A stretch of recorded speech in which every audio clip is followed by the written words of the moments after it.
జోస్యం చెప్పించుకునే విధంగా ప్రేరేపిస్తున్నారు. కొండదేవరా పలుకు అని చెబుతూ భక్తుల దృష్టిని కట్టిపడేసే తీరులో వీరికి అతిథులు మరెవరూ లేరు అనక తప్పదు. ఇక వీరి వేషధారణ విషయానికొస్తే తలపాగాలో ఉండే నెమలపించం, జంతువుల చర్మం, వస్త్రాలంకరణ ఎంతో వైవిధ్యంగా కనిపిస్తుంది. ఇకపోతే వీరి ఎదురుగా కనిపించే అడవుల్లో దొరికే మొక్కలు, ఔషధ మూలికలను అమ్ముతూ వాటి పనితీరు చెబుతూ భక్తుల నుండి కొంత సొమ్మును పోగు చేసుకోవడం వీరి జీవన విధానం. మారుతున్న కాలం, పెరుగుతున్న జనాభా, అంతరించిపోతున్న అడవుల మూలంగా తమ జీవనాధారం కోల్పోతున్నామని, రోడ్డున పడతామేమోనన్న ఆవేదన వ్యక్తపరుస్తూనే అడవులను సంరక్షించాలని అధికారులకు కోయ దొరలు విన్నవిస్తున్నారు. కోయ దొరలు చెప్పే మాటల్లో ఎంత వాస్తవమో ఎంత అవాస్తవమో వారి జీవన భృతి కోసం చెప్పే జోస్యాన్ని చెప్పించుకునే వారిలో మాత్రం కొండదేవర పలుకులతో కొండంత బలం నింపడమే కాకుండా ప్రపంచాన్ని జయించినంత ఆత్మస్థైర్యాన్ని నింపుతారనడంలో ఎంత మాత్రం సందేహం లేదు.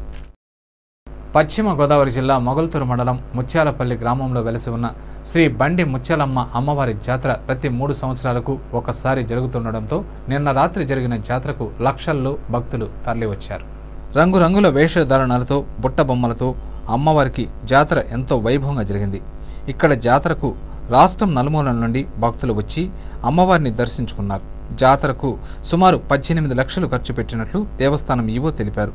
జాతరలో ఎటువంటి అవాంఛనీయ సంఘటనలు జరగకుండా 200 మంది పోలీసులను మోహరించారు. ప్రతి ఒక్కరూ తన జీవితకాలంలో ఒక్కసారైనా శ్రీ బండి ముత్యాలమ్మ అమ్మవారిని దర్శిస్తే సకల పాపాలు తొలగి కోరిన కోరికలు తీర్చే కొంగు బంగారమై వెలసిల్లుతోందని భక్తుల విశ్వాసం. ఆమె 18 గిరిజన భాషలకు సంబంధించిన లిపిని రూపొందించారు. సుమారు 20 సంవత్సరాలుగా ఆమె గిరిపుత్రుల జీవన శైలిపై, వారి స్థితిగతులపై అధ్యయనం చేశారు. గిరిజన భాషల ఆవిష్కర్త, వృత్తిరీత్యా ఏయు ఆంగ్ల విభాగాధిపతి ఆచార్య ప్రసన్నశ్రీ ఎంతో ప్రతిష్టాత్మకమైన ప్రశంస బుక్ ఆఫ్ రికార్డు వారిచే సృజనపుత్రి అవార్డును అందుకున్నారు. భాష ఉండి లిపి లేని ఎన్నో గిరిజన భాషలకు లిపిని తయారు చేశారు ఆమె. అయితే అనతి కాలంలోనే పలు గిరిజన భాషలపై పట్టు సాధించి వ్యయ ప్రయాసల కోర్చి 18 రకాల గిరిజన లిపిలు తయారు చేశారు. వాటిలో 3 ప్లెయిన్ లాంగ్వేజ్లు ఉండడం విశేషం. తొలిసారిగా ఏకంగా 18 భాషల్లో ఏకకాలంలో లిపి తయారు చేసి రికార్డు సృష్టించడంతో ఎంతో ప్రతిష్టాత్మకమైన ప్రశంస బుక్ ఆఫ్ రికార్డు వారిచే సృజనపుత్రి అవార్డు అందుకున్నారు. 1991లో హాబీగా మొదలుపెట్టిన ఈ లిపిని రాను రాను ప్రతిష్టాత్మకంగా మలిచి వరల్డ్ వైడ్ లాంగ్వేజెస్ కౌన్సిల్ వారు అక్కడికి వచ్చి లిపిని పరిశీలించి కొనియాడారని అన్నారు. అండ్ హార్డ్ డిస్టెన్స్ అనే పేరుతో గిరిపుత్రుల వేష భాషలపై తొలిసారిగా ఇంగ్లీష్లోకి అనువదించారు. దీంతో ఆమెకు చాలా దేశాలకు చెందిన పరిశోధకులు ఆమెను ప్రశంసలతో ముంచెత్తారు. ఈ అవార్డు ఇచ్చిన ప్రశంస బుక్ ఆఫ్ రికార్డ్స్ వారికి ప్రత్యేక కృతజ్ఞతలు తెలిపారు. ఆధునిక సమాజంలో మూఢనమ్మకాలకు చోటు లేదని చెప్పే ప్రతి ఒక్కరూ ఔరా అనే సంఘటన ఇది.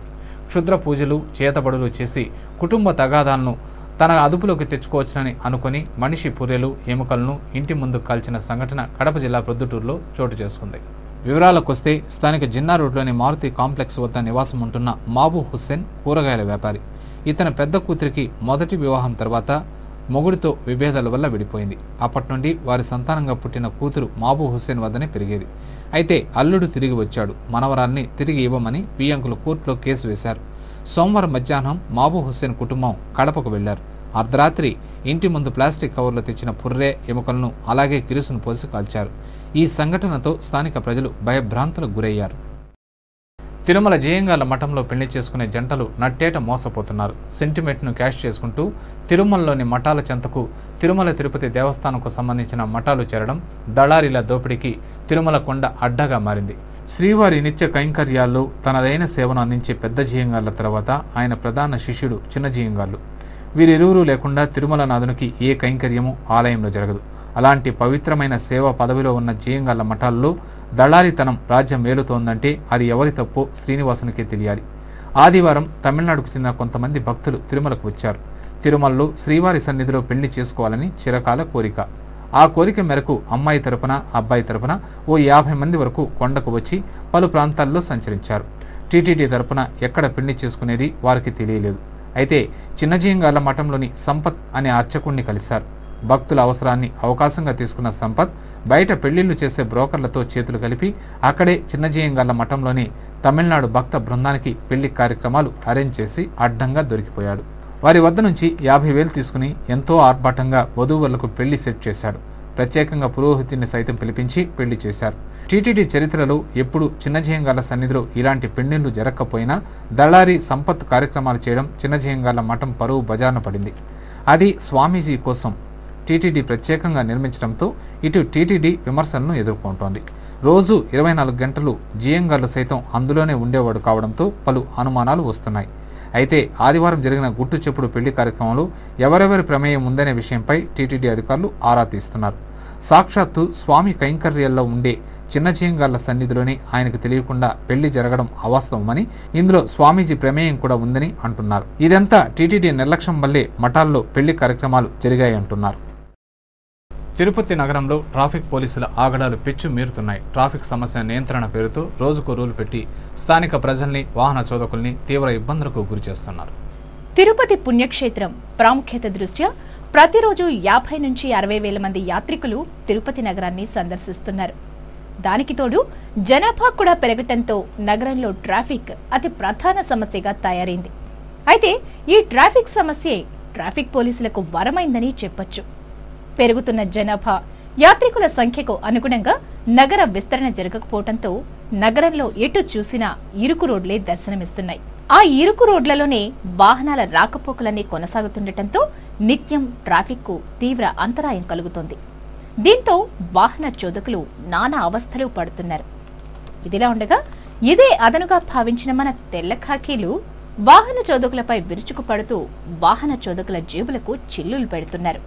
ఎప్పుడు పడితే అప్పుడు ఆకస్మిక తనిఖీల పేరుతో స్థానికుల్ని, వాహన చోదకుల్ని భయపెడుతూ అందినంతా నొక్కేస్తున్నారు.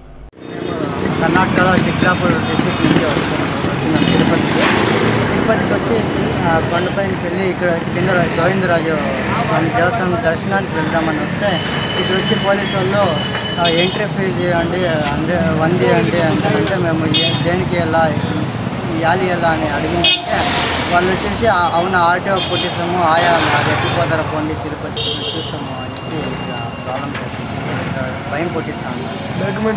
డాక్యుమెంట్స్ అంతా పక్కా ఉన్నాయి, అన్నీ ఉన్నా కూడాను ఎంట్రీ ఫీజు అండి